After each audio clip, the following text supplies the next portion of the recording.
Light चलाओ जी, light चलाओ।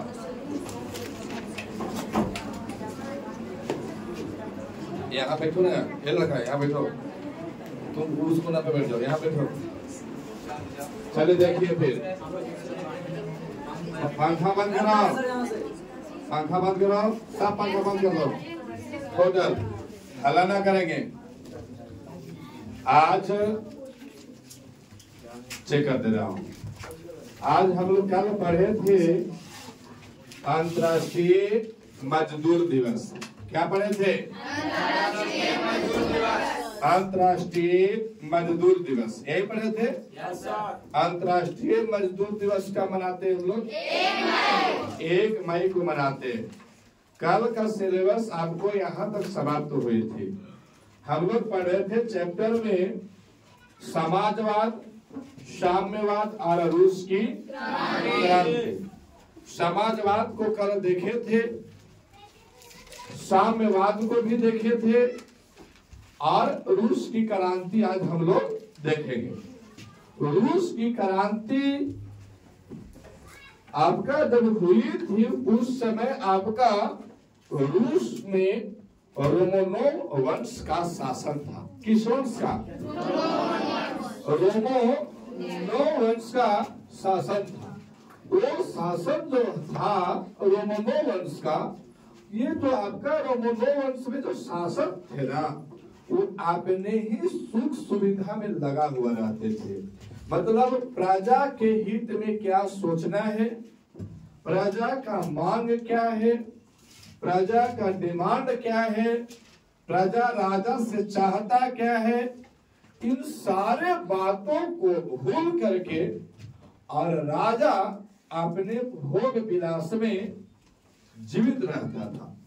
अब यहाँ पे क्या था, तो ये रूस के जो भी आपका राजा थे, चाहे वो वंशज कोई भी था, वो मतलब नहीं था, लेकिन उसका जो राजा था, जो शासक था, वो राजा को क्या कहते थे हम लोग? जार। क्या कहते थे? जार। तो रूस के ऑब्जेक्टिव में पूछ लिए जाते हैं कि रूस के शासक या राजा को क्या कहते थे? जार। क्या कहते थे? जार। रूस के शासक को क्या कहते थे? जार। अब यहाँ पे एक बात और है कि वह जो आपका है, जब आपका रूस की क्रांति हुई थी तो उसका राजा कौन था? उस समय रूस के क्रांति का राजा कौन था? तो आंसर हो जाएगा निकोलस द्वितीय। कौन था? निकोलस द्वितीय। और यहाँ पे रूस की क्रांति के कारण क्या है? तो राजशाही, मतलब निरंकुश राजा था वहाँ पे। निरंकुश राजा कल भी बताए थे कि वैसे राजा को कहते हैं जो अपना मनमानी करे, राजा केवल अपने ही बात को सुने, उसका प्रजा से कोई किसी प्रकार का लगाव नहीं है। तो वैसे राजा को हम लोग निरंकुश राजा कहते थे, या फिर हम कहेंगे कि जनशाही राजा को समाप्त करना ही रूस क्रांति का प्रथम लक्ष्य था। क्या था? लक्ष्य था। मतलब जो वहाँ पे जनशाही चल रहा था, जो जारशाही मतलब क्या है कि आपको रूस में जो जार चल रहे थे, रूस में जो सम्राट थे, वहाँ के राजा था, उसको समाप्त करना ही रूस क्रांति का प्रथम लक्ष्य था। अब यहाँ रूस की क्रांति तो हुई, लेकिन रूस की क्रांति कितने चरण में हुआ? 2 चरण में। रूस की क्रांति कितने चरण में हुआ? 2 चरण में। रूस की क्रांति कितने चरण में? 2 चरण में हुई। एक आपको कहलाएगा 1905, एक क्या कहलाएगा? 1905। और दूसरा चरण हुआ था 1917 में। कितना? 1917 में। तो यहाँ पे आखिर कारण क्या है कि रूस की क्रांति 2 हिस्सों में हुआ? तो रूस की क्रांति जो आपका 1905 में हुई थी, उसका प्रथम लक्ष्य था जनशाही को समाप्त। लेकिन क्या यह युद्ध सफल हो पाया? नहीं, युद्ध सफल नहीं हो पाया। और युद्ध सफल नहीं हुआ तो ये युद्ध क्या हो गया? विफल। और अगर कोई व्यक्ति युद्ध में विफल हो जाए तो अभी उसका कारण उतना ही नहीं है। जैसे अगर मान लिया जाए कि कोई व्यक्ति किसी से लड़ाई करे और वो हार जाए, मन में क्रोध रखे हुए कि जहिना मौका मिलेगा तहिना बदला हम तुमसे लेंगे। युद्ध में विफल तो हो गया था। आपको 1905 में लड़ा हुआ युद्ध आपको विफल हो गया था, लेकिन इसका कारण हम लोग आगे भी पढ़ेंगे। आगे पढ़ेंगे कहा? 1905 के क्रांति का प्रभाव, वहां पे आगे चल करके हम लोग पढ़ेंगे। अभी इसके बाद में आइए तो ये रूस की क्रांति फिर आगे चल करके कब हुई? 1917 में। तो 1917 की जो क्रांतियां थी वो भी आपको 2 हिस्सों में हुआ। एक आपको हुआ था मार्च में और एक हुआ था अक्टूबर में। एक मार्च में और एक अक्टूबर में। लेकिन मार्च के क्रांति को ही हम कौन सा क्रांति कहते हैं? फरवरी के क्रांति। मार्च के क्रांति को ही हम क्या कहते हैं? फरवरी की क्रांति। और अक्टूबर के क्रांति को हम लोग किस युद्ध से जानते हैं? वो सैलविक क्रांति, यानी वो सैलविक का युद्ध। अच्छा, ये कारण क्या था कि मार्च के क्रांति को हम लोग फरवरी की क्रांति कहते थे? तो देखिए, हम लोग जो कैलेंडर यूज करते हैं वो ग्रेगोरियन कैलेंडर यूज करते हैं। कौन सा? ग्रेगोरियन कैलेंडर यूज करते थे। और उस समय जो रूस में जो कैलेंडर यूज हो रहा था वो कैलेंडर का नाम है जूलियन कैलेंडर। कौन सा कैलेंडर? Julian calendar. तो अभी भी हम लोग जो कैलेंडर यूज करते हैं वो कौन सा कैलेंडर है?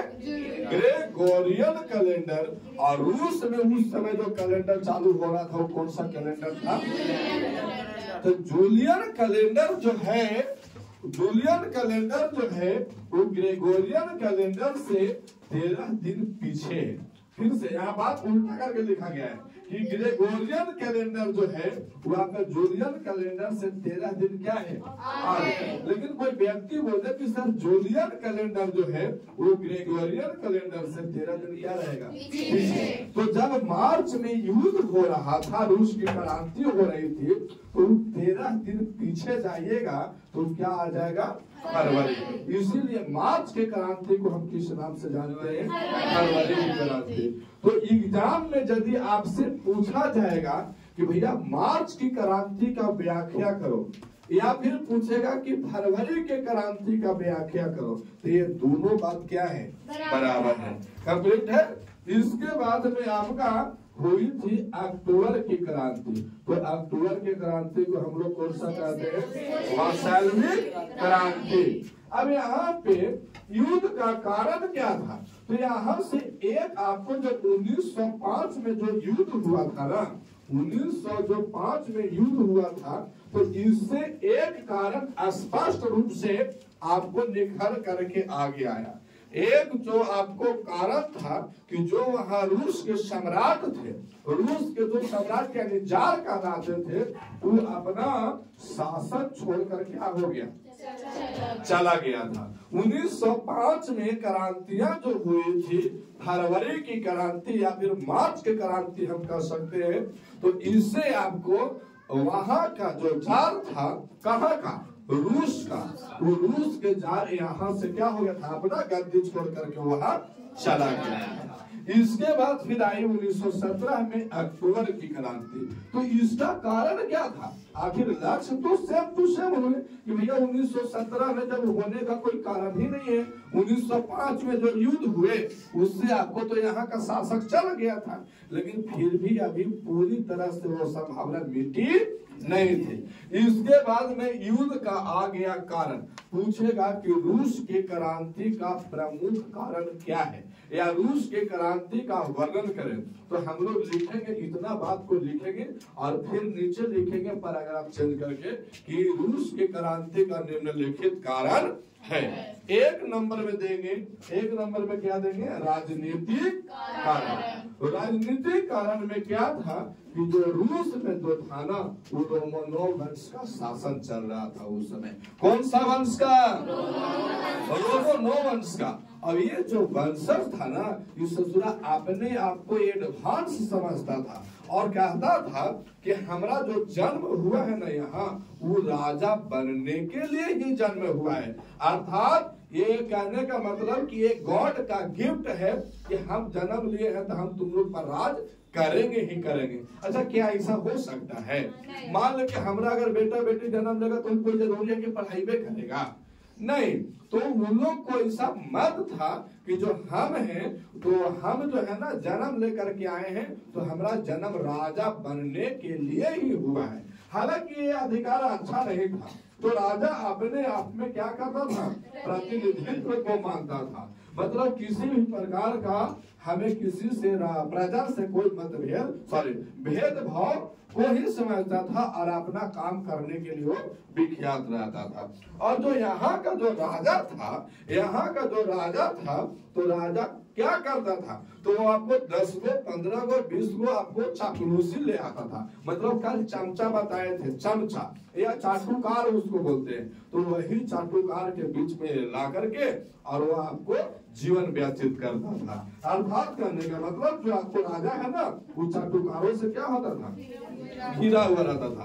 राजा उन्हीं चाटुकार को मानता था जो चाटुकार राजा को विशेषता का वर्णन करे। अगर कोई कमी भी है तो उस कमी को त्याग करके उस कमी को नहीं बोलेगा, उसको उल्टा करके बोल देगा। कि राजा जैसे कि मान ले कि कहीं युद्ध हुआ, कहीं लड़ाई हुआ और 5 लोग को मार दिया, तो जो चाटुकार जो लोग थे, जो चापलूसी करते थे, वो कहते थे कि भैया वहां लड़ाई नहीं हुआ, राजा जी गए हैं, 5 लोगों को अनुदान दिए हैं कि लो भैया तुम लोग आराम से पढ़ो लिखो।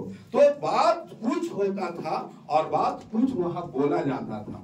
कारण था चापलूसकार। तो राजा चापलूसों से घिरे हुए रहते थे। यहाँ दिख रहा है वहां से, इसमें चलिए उसको अगर आओ है तो अच्छा से सेट करो। इसके बाद फिर आपका है दूसरा में रूसीकरण की नीति। रूसीकरण की नीति क्या होगा, तो रूस में अनेक धर्म के लोग रहते थे। रूस में जो है ना, वो अनेक धर्म के लोग रहते थे, है ना। जैसे कि रूस की सभ्यता को उन्होंने मनवाना चाहते थे। जो भी आपका रूस में जो व्यक्ति लोग थे, रूस में जो भी आपको चाहे जिस भी धर्म के लोग थे, हालांकि अगर भारत है तो यहाँ भी आप देख पा रहे हो कि अनेक धर्म के लोग रहते हैं कि नहीं रहते हैं। लेकिन अगर रहते हैं तो हम यहाँ का जो राजा है, यहाँ का जो प्रधानमंत्री है, तो अगर ये सोचे कि भैया भारत का जो संस्कृति है, उसी संस्कृति के अनुसार सब कोई शादी विवाह करेगा। अर्थात अगर यहाँ होली मनाया जाता है तो सब कोई होली मनाएगा, अगर नहीं मनाता है तो यहाँ से उसको मार पीट करके क्या करो, भगा दो। तो क्या ये संभव था उस समय? नहीं संभव था। लोग अपने अपने रीति रिवाजों को मानते थे वहां पे। हालांकि अगर मान ले कि मेरा धर्म इस्लाम है तो हम इस्लाम को मान रहे हैं, किसी का ईसाई है तो ईसाई का मान रहा है, किसी का सनातन है तो सनातनों को मानता है। तो वहाँ पे जो अनेक धर्म के लोग थे तो अपने अपने धर्म को लोग मानने के लिए व्याकुल था। यहाँ पे रूस की जो सभ्यता है ना, वो जो आपका वहाँ का जार था, तो जार चाहता था कि यहाँ रूस में चाहे व्यक्ति कोई भी हो, जात कोई भी हो, किसी भी प्रकार का आदमी है, लेकिन सभ्यता कहाँ का मानना पड़ेगा, तो रूस की। कहाँ का मानना पड़ेगा? रूस की। अर्थात रूस की सभ्यता को क्या करते थे, मनवाना चाहते थे। और रूसी सरकार के लिए रूसीकरण की नीति को अपनाई। मतलब सरकार का कहना था कि अगर आप रूस में रहना चाहते हैं तो जो रूस की संस्कृति है केवल उसी को अपनाना चाहिए। और इन्होंने कहा था, नारा के रूप में दिया था कि एक जार, एक चर्च और एक ही रूस। इन्होंने ऐसा बोला था कि अगर रूस में है तो यहाँ का जार भी क्या गो रहेगा, एगो, और यहाँ का चर्च भी क्या गो रहेगा, एगो, और यहाँ अगर है तो केवल क्या है, रूस है। इसीलिए जो वहाँ का सम्राट ने बोला, वहाँ के राजा, एक जार, एक चर्च और एक रूस, ऐसा उन्होंने नीति अपनाया। इसके बाद फिर क्या हुआ, तो तीसरा कारण है राजनीतिक दलों का उदय। राजनीतिक दलों का उदय, जब इतना कुछ हो रहा था रूस में, तो क्या धीरे धीरे कोई भी बच्चा थोड़ा सा ज्ञान प्राप्त कर लिया तो राजनीति करना लगता है कि नहीं। जैसे मान लो कि स्कूल है, सबसे आपको 500 तस्वीर जा रहा है, और कोई उस दिन आया व्यक्ति, वो कहा कि हम 500 ना देंगे, कामों करवा लेंगे, 400 लेना तो ले, तो यो नहीं मिलेगा। कोई वैसा आया तो जो बाकी व्यक्ति है वो क्या करेगा, राजनीति करेगा कि नहीं करेगा, कि भैया हमसे आप इतना पैसा लिए हो और उससे उतना लिए हो। तो यहाँ पे क्या हुआ, राजनीतिक दलों का क्या हो गए, उदय हुआ। और 1883 ईस्वी में सोशल डेमोक्रेटिक पार्टी का क्या हुआ, स्थापना। वहाँ पे सोशल डेमोक्रेटिक पार्टी का स्थापना हुई, और वहाँ के व्यक्ति इससे जुड़ना शुरू कर दिए। ये क्या था, इसमें वही व्यक्ति था जो रूस के जार के विरोधी था, रूस के जार के विरोधी था। सारे के सारे लोग इसमें आपको आकर के ज्वाइन कर लिया। तो अभी तो नहीं से काम पूरा बना नहीं था। फिर काम क्या हुआ कि 1900 ईस्वी में सोशलिस्ट रिवोल्यूशनरी पार्टी का क्या कर दिया, स्थापना। तो यहाँ दो पार्टी का स्थापना हुआ, जिसमें धीरे धीरे लोग अपने मन से, अपने धन से, अपने ताकत से, अपने शक्ति से वहाँ शक्ति का प्रतिनिधित्व करने लगे कि अगर वैसा जरूरत पड़ेगा तो हम आगे रहेंगे, और आगे रहेंगे तो भैया हम जार से हम विरोधी टक्कर पा सकते हैं, है ना। इस टाइप से आपका स्थापना किया गया। इसके बाद चौथा कारण था नागरिक एवं राजनीतिक स्वतंत्रता का अभाव। नागरिक एवं राजनीतिक स्वतंत्रता का अभाव था वहाँ पे। कारण क्या था, जब इतना कुछ हुआ तो वहाँ के आपका नागरिक ने कहा कि भैया देखो, तुम लोग जो युद्ध कर रहे हो, आपस में आपको पार्टियां बना रहे हो, ये सब काम करने की आवश्यकता नहीं है। हम राजा अपने मन से जरूर काम कर रहे हैं, लेकिन हम तुम लोग को यदि एका गो के सुनने लगेंगे तो हम क्या गो के सुनेंगे। तुम लोग ऐसा करो कि 10 गांव मिल करके और एक नेता को चुनो और उसको हमारे पास भेजो, फिर अगला 10 गांव मिल करके और एक नेता को चुनो और हमारे पास भेजो। वो नेता 10 नेता को भेजो, और 10 नेता ही 100 गांव को विवेचना करेंगे हमारे पास। हालांकि बात अच्छा बोला गया था उस समय। जैसे अगर इतना को कहे कि भैया कल ट्यूशन कितना बजे से रखेंगे, ये कहेगा 8 बजे, ये कहेगा 9 बजे, कोई कहेगा ना सर 12 बजे, कोई कहेगा ना सर 5:30 बजे, भोर से ठीक है। तो अलग अलग बातें होना शुरू हो जाता है। तो उसमें क्या होता है कि भैया हम बोलेंगे कि तुम लोग क्या करो कि ये वो नेता चुनो, और जे नेता बोल देगा उतने ही बजे से टाइम रख देंगे। हालांकि ये बात यहाँ पे ठीक बोला था, यहाँ का रूस के जार बोला था कि तुम लोग 10 गांव मिल करके ये वो नेता को जुगाड़ करो, और वो नेता हमारे पास आएगा, उनका ही हम कहना मान लेंगे। तुम लोग उस 10 गांव मिलकर उस नेता को बोलो कि हमारी आवश्यकताएं क्या है, हमारा जरूरतें क्या है, और हम उस जरूरत को इस नेता से सुन को हम आपको पूरा करेंगे। लेकिन क्या पूरा किया, पार्टी तो चुना गया, 10 गांव मिल करके एक नेता को चुना गया, लेकिन वो नेता जब आया तो एक जगह जहां पे बैठ कर उन्होंने मीटिंग कर रहा था, उसको हम लोग बोलते हैं भारत में संसद। क्या बोलते हैं, संसद। किसी भी तरह की बात संसद में की जाती है मंत्रिमंडल को। तो वहां पे क्या हुआ, लोग आए और जहां पे मीटिंग करवा रहे थे लोग, उसको नाम दिया रूस में ड्यूमा। क्या नाम दिया, ड्यूमा। तो वहां से हम ये भी कह सकते हैं कि रूस के संसद को क्या नाम कहते हैं, ड्यूमा। रूस के संसद को क्या कहते हैं, ड्यूमा। तो यहाँ पे बुलाया गया ड्यूमा में, और बुलाया गया तो बुलाया सबको, और मीटिंग को भंग कर दिया। भंग कर दिया तो सब लोग बोला कि भैया आप अगले दिन और मीटिंग करने के लिए। तो फिर जब आया तो यहाँ पे सब लोग छपवा दिया कि जो चुना गया फिर से अगला दिन बुलाया और फिर से सबको भेज दिया। 2-3 बार ऐसे किया कि बोला करके और भेज दे रहा था। लोगों को समझ में नहीं आई बात कि आखिर हो क्या रहा है। तो क्या हुआ कि वहां से फिर जब जार जो थे वहां के जो जार था, जो सम्राट था, वो बोल दिया कि आपके द्वारा चुना गया नेता कोई परिपूर्ण नहीं है। ले 2-3 बार बुलाया और चौथा में कह दिया कि परिपूर्ण नहीं है। इसका मतलब फिर से वहां का जो व्यक्ति था, जो भी आपको सोशलिस्ट रिवोल्यूशन में जुड़े हुए थे, सोशल डेमोक्रेसी में जुड़े हुए थे, ये लोग बोला कि तुम हमारे विवेचना को भंग कर रहे हो, तुम हमारे बात को समझ नहीं पा रहे हो। तब यहाँ पे रूसी जनता को किसी भी प्रकार का राजनीतिक अधिकार वहां नहीं था और फिर आपस में जो है ना किसी भी व्यक्ति को विचार करने का वहां पे शक्ति नहीं था। ये भी आपको बैंड लगा दिया गया था कि कोई भी 2-3 गो आदमी, जैसे हमारे आपको हुआ था अथी में क्या बोलते हैं, जब कोरोना आया था, कोरोना टाइम, तो उसमें बोला गया था कि कहीं भी 5 आदमी बैठ करके बात आपस में ना करें। तो यहाँ पे बोला गया था नागरिक एवं राजनीतिक स्वतंत्रता के अभाव में कि कोई भी आपस में व्यक्ति विचार नहीं करेगा, किसी का भी अभिव्यक्ति नहीं होगा और व्यक्तिगत स्वतंत्रता नहीं मिलेगी। ऐसा नहीं कि कोई उठ करके आए हमारे पास, राजा जी हमारे कॉलोनी देता, तो ये व्यक्तिगत स्वतंत्रता हुई। क्या अभी भारत में व्यक्तिगत स्वतंत्रता है?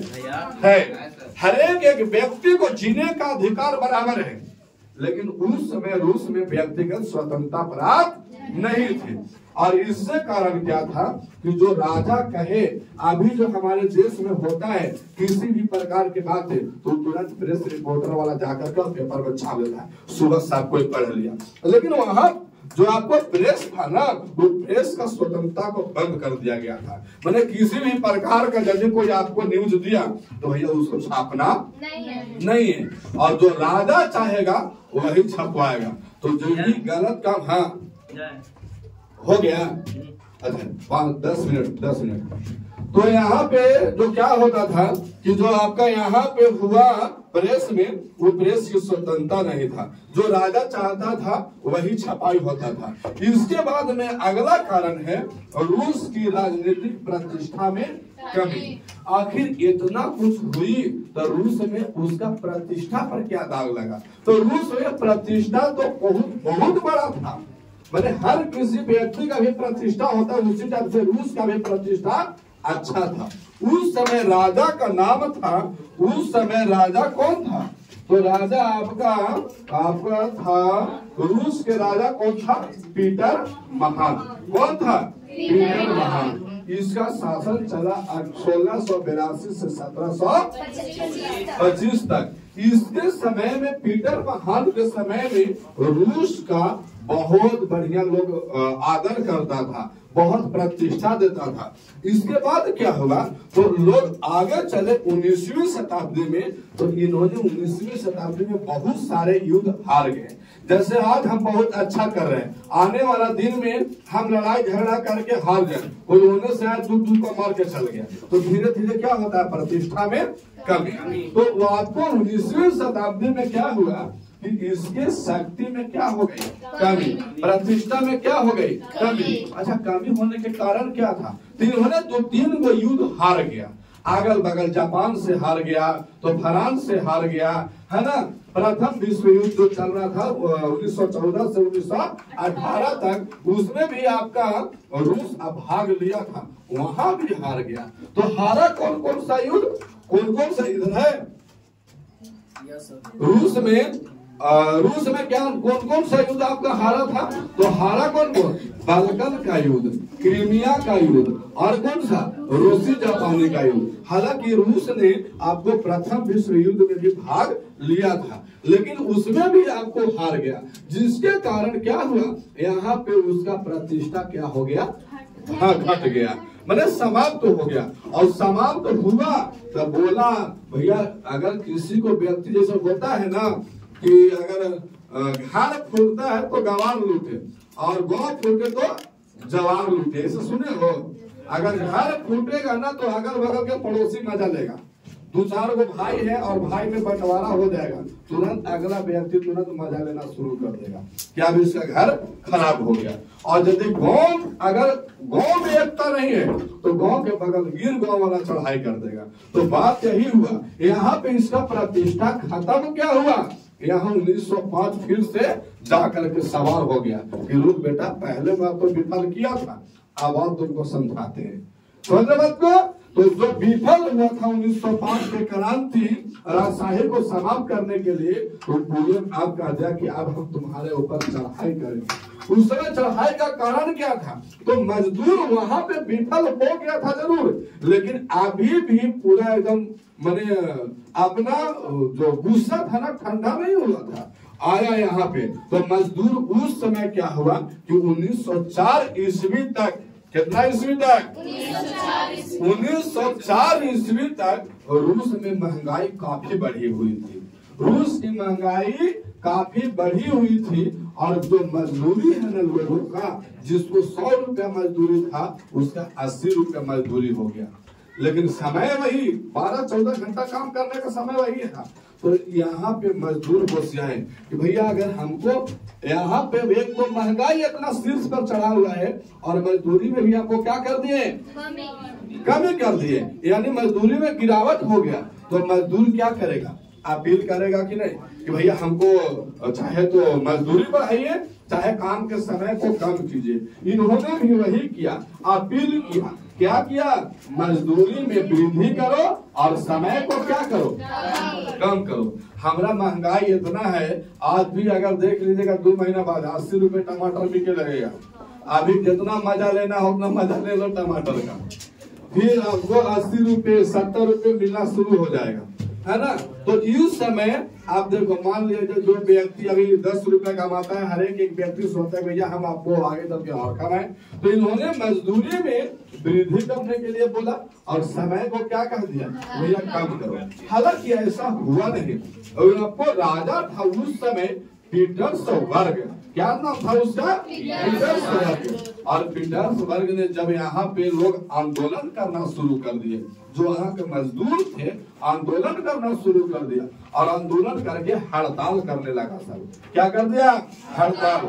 तो जब हड़ताल एक दिन जब शुरू हुआ तब पीटर्सबर्ग ने अपने सेना को कहा कि भैया जाओ, उन लोग को चाहे हथियार से चाहे बात से जैसे समझना चाहे वैसे जाके समझाओ उसको। हालांकि बात वहां पे आई सेना पर, तो सेना ने आ करके डायरेक्ट क्या कर दिया, सबको निहत्थे मजदूर और उनके परिवार को लगा मारे। सोच लो, हड़ताल करने आया है और उस सबके पीटर्सबर्ग जो है मजदूरों को मरवाना शुरू कर दिया। 1000 से अधिक लोगों को क्या हो गया, मृत्यु। तो क्या युद्ध हो रही थी तो केकरो गोड़ो हाथ टूटा होगा कि नहीं टूटा होगा, तो कुछ लोग घायल भी हुए होंगे। तो 1000 से अधिक लोग मारे गए और कुछ क्या हो गए, घायल। हालांकि अभी भी मजदूर कर दिया कि भैया हम तो भूखे ऐसे मर रहे हैं, तुम मार दो वही बढ़िया है ना, ऐसे हम मर रहे हैं, इससे बढ़िया है कि हम शहीद हो जाएंगे अपील करते करते। लेकिन वहां पे जो आपका मजदूर थे वहां अभी भी माना नहीं। उन्होंने कह दिया कि भैया मजदूर रोटी की मांग कर रहे थे और जहां पे जिस ओर सेंट पीटर्सबर्ग का घर था उस ओर क्या कर रहे थे, वो जा रहे थे, चल पड़े उसी ओर कि हम जा रहे तुम्हारा घर को घिरावा करेंगे और वहां करेंगे कि हमें रोटी दो। क्या दो, रोटी दो। तो रोटी दो का नारा किस क्रांति में लगी थी, रूसी क्रांति में। कौन से क्रांति में, रूसी क्रांति में। अब यहाँ पे जो व्यक्ति, जो छात्र वहाँ पे जो आपका रॉबर्ट ओवेन के समय हम लोग जो काल पढ़ रहे थे कि उन्होंने आवास बनवा दिया था, मजदूरों को लिए चिकित्सा बनवा दिया था, है ना, शिक्षा का प्रदान किया गया था, बाल मजदूरी को हटा दिया था। तो जो बालक लोग पढ़ रहा था उस समय सब विश्वविद्यालय में पढ़ रहा था, है ना। विश्वविद्यालय से जो जब सुना गया कि हमारे गार्जियन को, हमारे यहाँ के मजदूरों को, है ना, पीटर्सबर्ग से सेना ने मारा है, सारा का सारा स्टूडेंट क्या हो गया, वहां से निकल गया। जैसे कि अभी पाकिस्तान है, लाहौर के बगल में है, अगर हम कहते हैं कि वहां खुदा ना खास बिहार न रहा, बिहार रहता ना, जम्मू कश्मीर के बगल में क्या रहता, बिहार, तो जा करके सारा स्टूडेंट छोड़ देता, लाते मुंह के मारता उन लोग को। और यहाँ की एगो आदत है बिहार के महिलाएं के, चापड़ी छापती है, चापड़ी ऐसे गोल करके और चापड़ी छाप देगा ऐसे, गोईठा। और गोईठा जहां तक वो एक दिन छाप दिया वो हमर हो गया, होता है ऐसे। जा करके क्या करता कि भारत पाकिस्तान से युद्ध होता, से लड़की को सब छोड़ देते, चाणक्य वहां चले जाता, ये युद्ध हुआ जी जा तो सब जाकर के एक को छाप देता, हमर हो गया, इतना जाकर ना हो गया, मुजफ्फराबाद हमर हो गया, फोक हमर हो गया, सब जाकर के कर दिया। होने से कहता हुआ हम के हमारा गोइठा ठोकना हुआ तक, और लाइन पार देता है, उतना काप जिया लेता। जब लड़ाई होता तब दूध ऐसे नाप लेता, दूध भारत के। तो ये मुश्किल था, वहां पर बहुत अच्छा था, लेकिन ससुरा होने वाला आदमिया ने वैसा है। जब लड़ाई हो रहा है तो जाकर खंभा में जाकर के लेकर के दूध मोने घर दो, और हमारा हो गया नहीं। तो बात ये होता था, लड़ाइयों नहीं होता। हालांकि भारतीयों नारी में ये चीज बहुत है। देखिए सरकारी जमीन पर देखिए ना, वैसी होता है, जा करके गोइठा उठा ठोकना चालू कर देगा, या और कोई खरिहानो छून दी, खरिहान छून दिया, आज से हमर अब अगला साल भी धान होगा ना, तो वहां पर कोई दूसरा कोई खरिहान नहीं छिल सकता है। जब छिलेगा तो वही कहेगा कि का हो तुम्हारे यहाँ, तो हाँ हम छिल रहे हैं। अरे ये तो फलन क्या है, 5 साल का वो बोझा रख ले तू, ओहो यूकर है भैया, इतना बोर्ड होगा छोड़ दो। होता है कि नहीं होता है? तो ये बात होता है। तो यहाँ भी आपको क्या हुआ, सारा छात्र लोग विश्वविद्यालय का बहिष्कार किया। और आपको जो होता है ना, student power is the best power. जब सबसे ज्यादा अगर पावर है वो स्टूडेंट के पास है। क्यों? स्टूडेंट ही व्यक्ति देश का भविष्य है। अगर स्टूडेंट नहीं होता तो हम लोग आगे नहीं बढ़ते। और उसके पास हर एक के काम करने के लिए स्वतंत्रता है, कुछ भी काम को कर सकता है। यहाँ पे विश्वविद्यालय का बहिष्कार कर दिया। इसके बाद फिर आया जार निकोलस द्वितीय और जारीन की भूमिका। ये ससुरा बहुत ही लिचड़ आदमी था। लिचड़ कैसे था? जार निकोलस द्वितीय जो था ना, इसको अपने से कुछ बुझाता बुझाता नहीं था। वही था अनुवांशिक राजा, हम राजा, हमारे बेटा वो राजा, ओकरो बेटा राजा। तो भैया बुद्धि रहेगा था ना, तो इसको शादी हो गया एक लड़की से जिसका नाम था क्या? जारीन। क्या नाम था? जारीन। और जारीन के तनी मनी अटैचमेंट चल रहा था। उसका नाम था क्या? वो नाम लिखल होगा राजपुटीन। क्या नाम था? राजपुटीन। अब जारीन के शादी हो गया निकोलस द्वितीय के साथ। और निकोलस द्वितीय वैसे ही एकदम बुर्बक आदमी, वो अपने आप में मगन रहता था। यानी क्या था वो? नकारा, निकम्बा। उसको कोई राजा तो है लेकिन क्या करना है कोई पता होता नहीं है। तो जो उसकी वाली कहती थी वही कम्मा को ये करता था। हालांकि बढ़िया था। जीवन में 2 गो अगर है, एक स्त्री और एक पुरुष, तो स्त्री कहे वही कमा को केवल नहीं करेंगे। पहले ये सोचो कि वो कह क्या रही है, इसमें उसका कोई स्वार्थ है क्या? अगर स्वार्थ नहीं है और उसको जांच करके हम यदि अच्छा है तो हम उसका भी काम कर सकते हैं, कोई दिक्कत नहीं है। लेकिन जैसा ये बकरोल था वैसे ये बकरोलिया कौन? जारीन। जारीन के भी अपने से दिमाग नहीं था। ये जानता था एक चर्च के पादरी था राजपुटीन। क्या नाम था उसको? राजपुटीन कहता था जारीन से, और तने मने चलता था तुम में।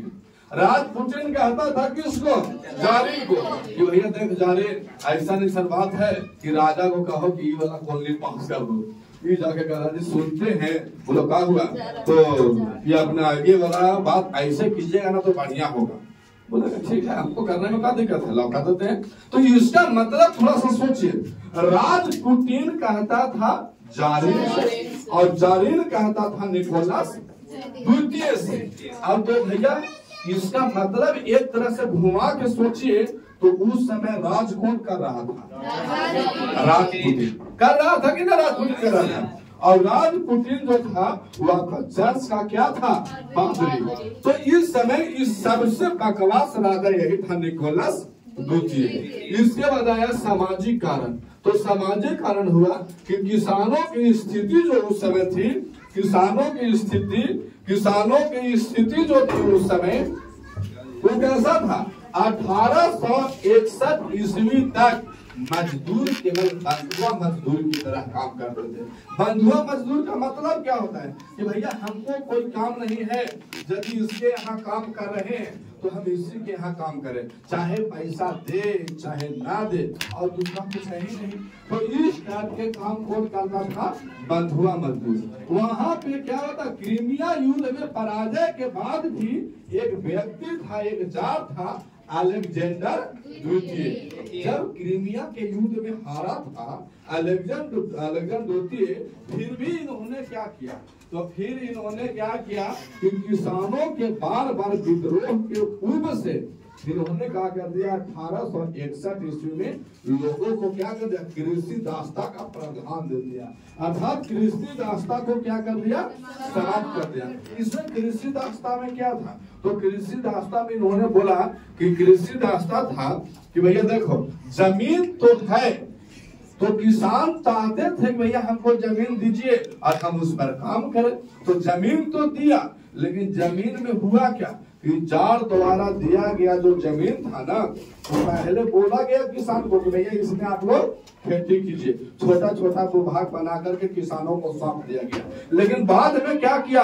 बहुत बड़ी रकम उससे क्या किया? लिया गया था, बहुत बड़ी रकम।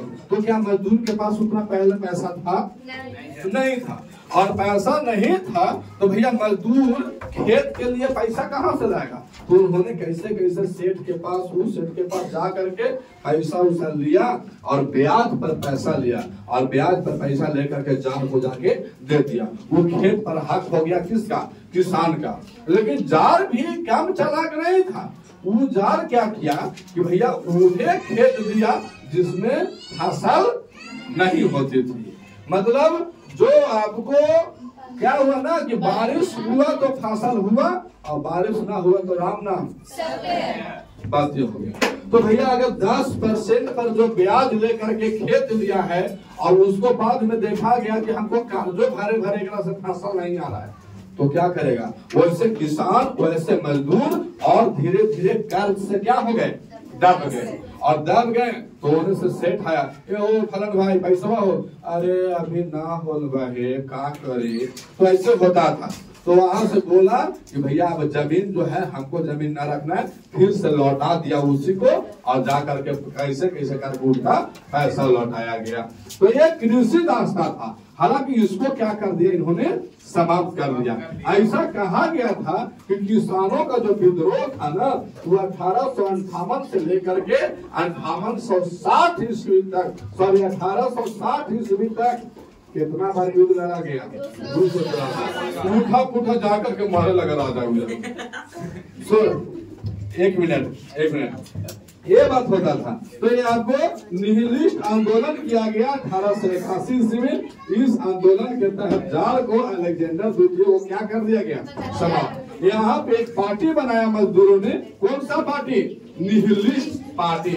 और ये निहिलिस्ट आंदोलन बनाया और बोला कि भैया लाओ अलेक्जेंडर को पकड़ के, और अलेक्जेंडर को पकड़ के लाया यहाँ पे। और यहाँ पे 1881 ईस्वी में अलेक्जेंडर द्वितीय को क्या कर दिया गया? हत्या कर दिया, है ना। अलेक्जेंडर द्वितीय क्या हो गए? मर गए। जयकारी लगा दो राम नाम, राम नाम। इसके बाद कल हम लोग पढ़ेंगे इसके बाद की कहानी, हम लोग पढ़ेंगे। इसको आप देखिए सब